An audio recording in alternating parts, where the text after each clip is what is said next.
Yeah, that type of intro, I guess we'll have to get back to. I have an agenda. We all know that. So yeah, kind of a foreshadowing, and you don't even know what I'm talking about. So we'll just start off with me looking at my blogs and Twitter postings to remind myself what I've been doing. Although it's me that wrote it, so I guess I didn't need that much help in that area. Still doing two movie weekends because that seems to work just fine on watching DVDs at home. The Redbox rental was The Corrupted, a British crime thriller. I actually don't mind seeing movies where I know none of the actors in it because if the story is good, so what if I don't know the actors in it? And yeah, when it's a British movie, I'm less likely to know the actors in it. I like thrillers because even when I'm watching a movie, I like being challenged. I like people keeping me guessing. So, uh, yeah, good story all around. I wish they had more boxing in it because they build it as one of the main characters being a boxer. And it's like, yeah, as a man, I understand boxing is not just a metaphor. Sometimes you really do have to fight, just like in a 311 song, they mentioned that. Nothing good comes easily.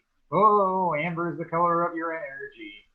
Oh, and the other one, well, I didn't hashtag it on Twitter because, uh, yeah, it was called Midnight Crossing from 1988. It was like, oh, another thriller.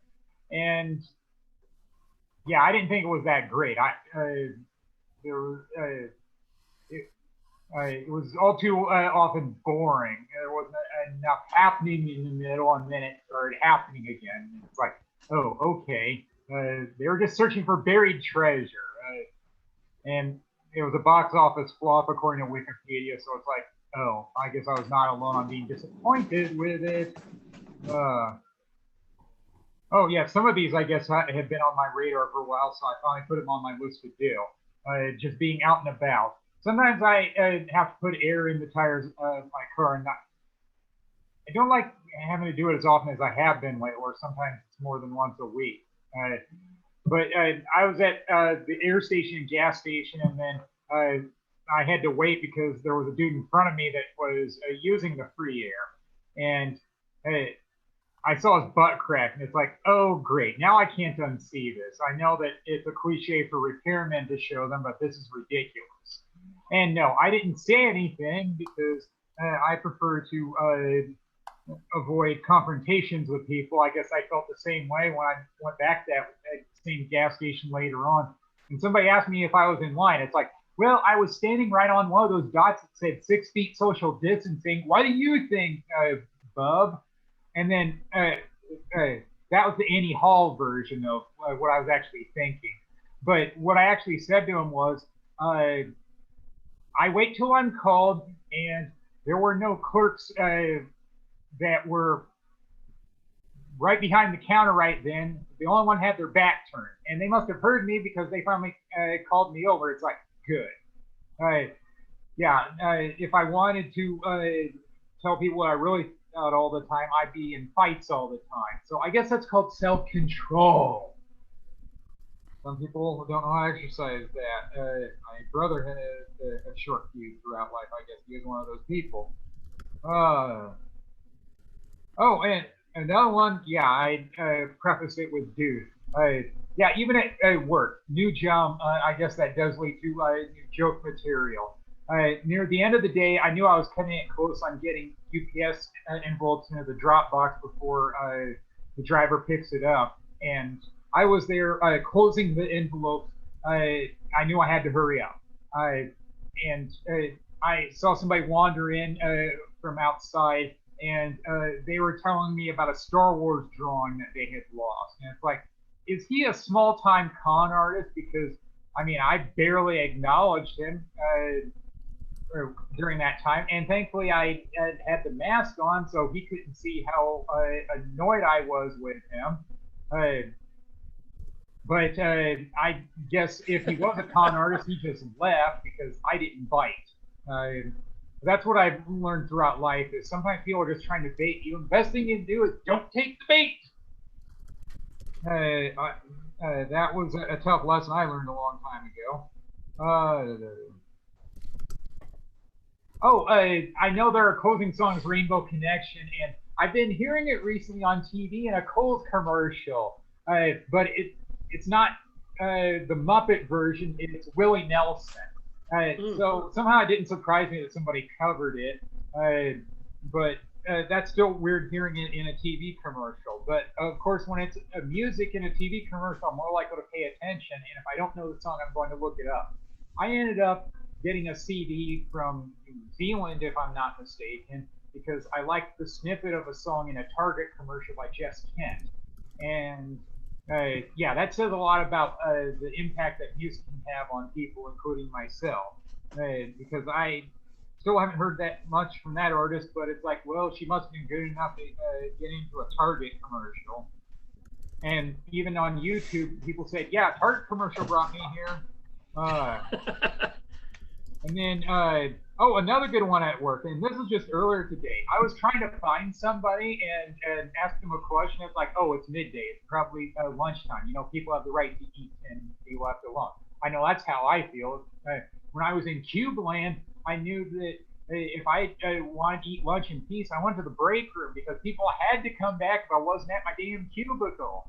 Well, it's a little bit different working at a bank, especially when I work in a concrete bunker. But I actually like it that way, where I don't have a lot of visitors in the concrete bunker. But I was trying to find somebody, and then I was passing by a conference room, and it's like, oh, they're in there eating. It's like, yeah, that is a good way to make yourself scarce. Yeah, you're not thinking of looking there for somebody. And I didn't let on that I found them because, again, I know how I feel about don't bother me while I'm eating, like Homer Simpson, no talk now, eating. So I just found them later on and got my question answered. Uh, I I know that with social media, what has been said before is true about my fellow comics. Sometimes they keep people on their social media because they've got jokes to write, even though they're annoying. Well, I guess that can be true when with Twitter, where I'm not on it very often. Usually, I just post once a week saying, "Hey, I went somewhere." You know, I was on today. A fellow comic said that the election was just like the movie Joe versus the volcano. I saw that movie. There's not an election in it. That's a stretch to say it's like any damn election. It's about somebody who quits his job, thinks he's dying, and decides to commit suicide in a volcano. That's a real stretch to think that it has some that it's in any way in reference to a damn election. I didn't bother asking him how because I don't think I would have wanted to hear the answer. And this is the same dude that said he didn't see the movie Citizen Kane until just a few weeks ago. I saw that in a high school class because the teacher thought it was educational. Same reason why I saw Dr. Strangelove in a different class. Audio provoking. I know somebody mentioned that in one of these earlier virtual mics. And it's like, well, if I was being labeled as audio provoking, I don't see how. I see myself as mild mannered. I tried looking up the term audio provoking. I know what audio means. I know what provoking means. I'm mild mannered. I don't see myself as provoking anyone. Thought provoking maybe, but it's like, well, provoke means get a reaction out of somebody, especially negative. I want people to like me. Yeah, I don't know. Maybe I need more of an explanation on how I'm audio provoking. But hey, it's still good joke material that I got out of it. That's what I've learned is like with Eminem. I'm exercising these demons now. They're doing jumping jacks for me. It's like, yeah, make it work for you.